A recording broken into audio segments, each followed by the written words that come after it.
दोस्तों, मैं हूं नसीत अगाले और आप देख रहे हैं आज की न्यूज़। आज की न्यूज़ में आपका स्वागत है।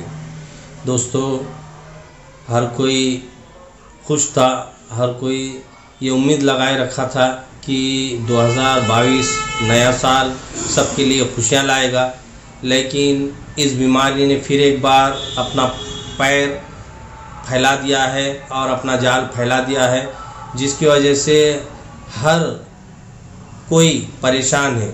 क्योंकि इस बीमारी ने फिर एक बार तहलका मचा रखा है और इस बीमारी की वजह से महाराष्ट्र सरकार और केंद्र सरकार ने नाइट कर्फ्यू का ऐलान किया गया है और हो सके तो आने वाले दिनों में लॉकडाउन भी लगाने का ये सोच रहे हैं। लेकिन हम अपनी हिफाजत करें। कैसा हिफाजत करें? जो सरकार ने हमें गाइडलाइंस दी है उसका फॉलो करेंगे तो हम इस लॉकडाउन को हराएंगे और इस बीमारी को हराएंगे।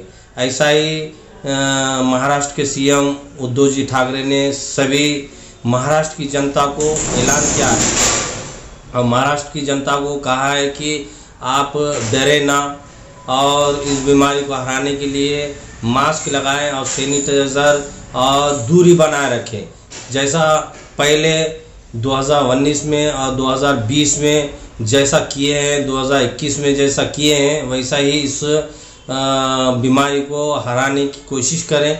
और इस बीमारी को हराने के लिए फिर एक बार सरकार ने बूस्टर डोज, जो 60 साल के उम्र के बाद जो डोज हो जाने के बाद तीसरा डोज जो दिया जा रहा है, बूस्टर डोज दिया जा रहा है, उसका फॉलो करें, ऐसा कह रहे हैं। और उसके बाद पहले सरकार ने कहा था कि हम 5 साल से 15 साल के बच्चों के लिए उनको आने वाले दिनों में वैक्सीन देंगे, लेकिन इस बीमारी ने तहलका मचा रखा है। इसलिए अभी से ही, आज से 15 साल से लेकर 5 साल की उम्र तक, यानी कि 5 साल के बच्चों से लेके 15 साल के या 18 साल के बच्चों तक वैक्सीन लगाने का ऐलान किया गया है। इसलिए हम सभी बच्चों को वैक्सीन दिलाएं और सभी बच्चों को ये वैक्सीन लेने की कोशिश करें और उनको बताएं कि इस बीमारी को हराने के लिए वैक्सीन ज़रूरी है। बहुत सारे लोग कह रहे थे कि वैक्सीन लेने के बाद भी इस बीमारी ने तहलका मचा रखा है, लेकिन दोस्तों बोल नहीं सकते कि आने वाले दिनों में इस वैक्सीन की वजह से ही ना हो ये बीमारी, ऐसा सरकार कह रही है। फिर भी हम अपने आसपास जो भी रह रहे हैं उनकी हिफाजत करें और दूरी बनाए रखें। इतना ही इस न्यूज़ चैनल के ज़रिए कहना चाहता हूँ, क्योंकि महाराष्ट्र सरकार, उद्धव जी ठाकरे मुख्यमंत्री बहुत अच्छी सरकार चला रहे हैं और इनके सपोर्ट में पूरे महाराष्ट्र वासी है और महाराष्ट्र की जनता इनके सपोर्ट में है। इतना ही इस न्यूज़ चैनल के ज़रिए कहना चाहता हूँ। फिर एक बार इस न्यूज़ चैनल के ज़रिए यह आपको आह्वान करना चाहता हूँ कि इस बीमारी को भगाने के लिए, दूर करने के लिए हम अपनी दूरी बनाए रखें, मास्क लगाएं। क्योंकि अभी देखा हूँ मैं SBI बैंक में, जो इंडिया बैंक है, और उसमें और जो मध्यवर्ती बैंक है, इसमें बहुत ज़्यादा लोग भीड़ भाड़ की सूरत में दिखाई दे रहे हैं। हो सकता है यहाँ किन्नौर में भी 5 निकले हैं कल। इस बीमारी के मरीज कल से शुरू हो गई है किन्नौर में भी। अभी तक किन्नौर में नहीं था ये बीमारी, लेकिन कल से ही शुरू हो चुकी है। इस बीमारी के 5 पेशेंट कल निकल गए हैं, जिसकी वजह से बहुत ज़्यादा दहशत का माहौल दिखाई दे रहा है। लेकिन अब क्या करना चाहिए हमें भीड़ भाड़ ना करते हुए, बिल्कुल सोशल डिस्टेंसिंग रखते हुए, दूरी बनाते हुए हम अपनी जो भी ज़रूरियात की चीज़ है वो ज़रूर लें और एहतियात करें। एहतियात करने से ही हम इस बीमारी को दूर भगा सकते हैं। इतना ही कहना चाहता हूँ। अपनी हिफाजत करें और अपने परिवार की हिफाजत करें।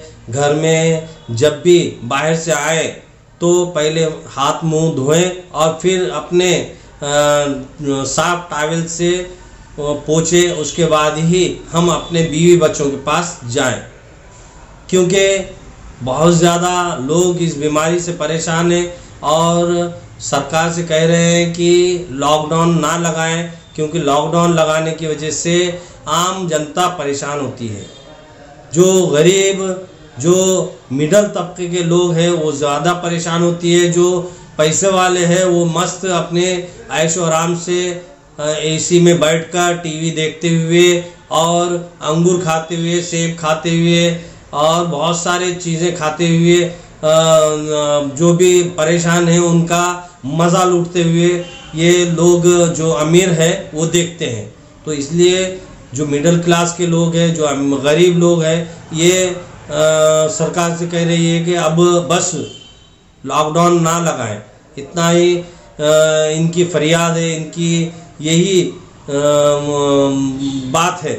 तो सरकार से यही अपील है कि लॉकडाउन ना लगाएं, क्योंकि 2 साल से 3 साल से बच्चों की एजुकेशन बंद है। आज से फिर पूरे स्कूल बंद कर दिए गए हैं सरकार के आदेश के पालन के हिसाब से।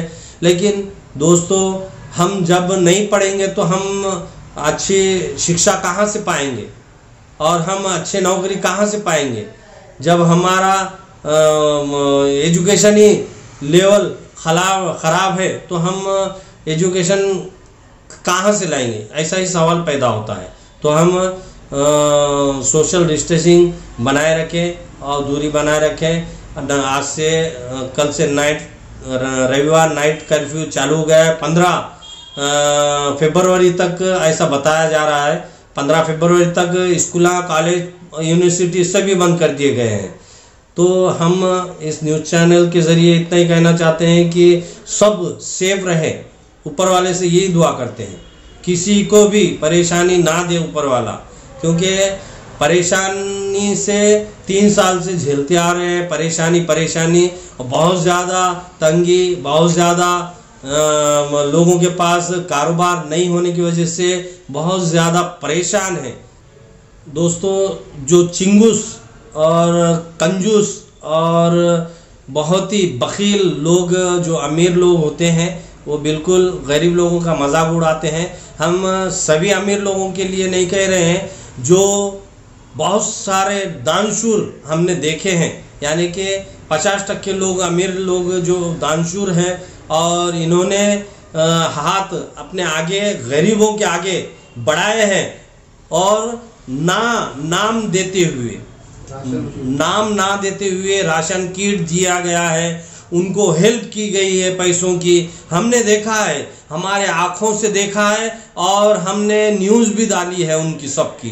तो यही कहना चाहता हूं कि सभी अमीर लोगों के लिए नहीं, जो कंजूस अमीर लोग हैं, जिनके पास पैसा रहता है और जिनके पास पैसा रहने के बाद भी दिल के अमीर नहीं होते, जिनके पास पैसा रहता है और जिनके पास दिल के अमीर होते हैं, वो हमने देखे हैं दानशूर को, और उन्होंने गरीब लोगों की मदद भी की है, कीट के सूरत में, पैसों की सूरत में, और भी जो भी अपनी ज़रूरियात है उनकी सूरत में उन्होंने मदद की है। हमने बहुत न्यूज़ डाली है दानशूरों की, जो अमीर है उन्होंने अपने जो भी ज़रूरियात की चीज़ है उन तक पहुंचाई है।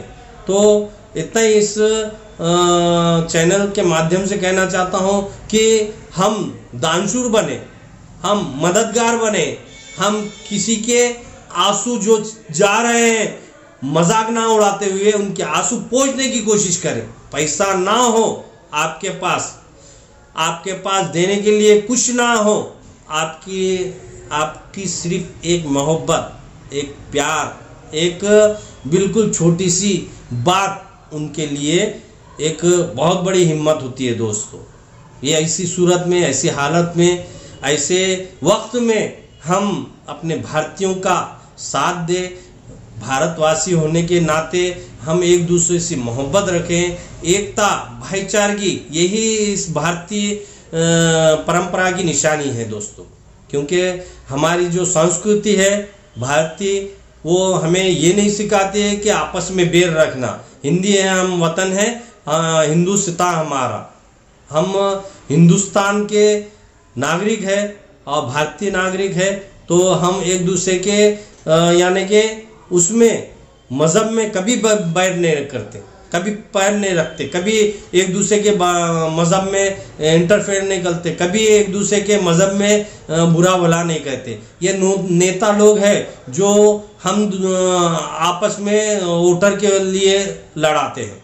तो हम यही कहना चाहते हैं कि हम सब भारतीय और भारतवासी के नाते हम एक दूसरे को मोहब्बत करते हैं, एक दूसरे को मोहब्बत करते रहेंगे जब तक हम अपने में प्यार मोहब्बत बरकरार रखेंगे। मेरे कितने हिंदू भाई है, कितने ईसाई भाई है, कितने सिख भाई है जो कि मुझे मोहब्बत देते हैं और मैं भी उनसे मोहब्बत करता हूं और मैं भी उनसे मोहब्बत से पेश आता हूं। वो भी मुझे मोहब्बत करते हैं और हर ईद त्यौहार में मैं उनके पास जाता हूं, वो मेरे पास आते हैं। यही हमारी भारतीय की निशानी है।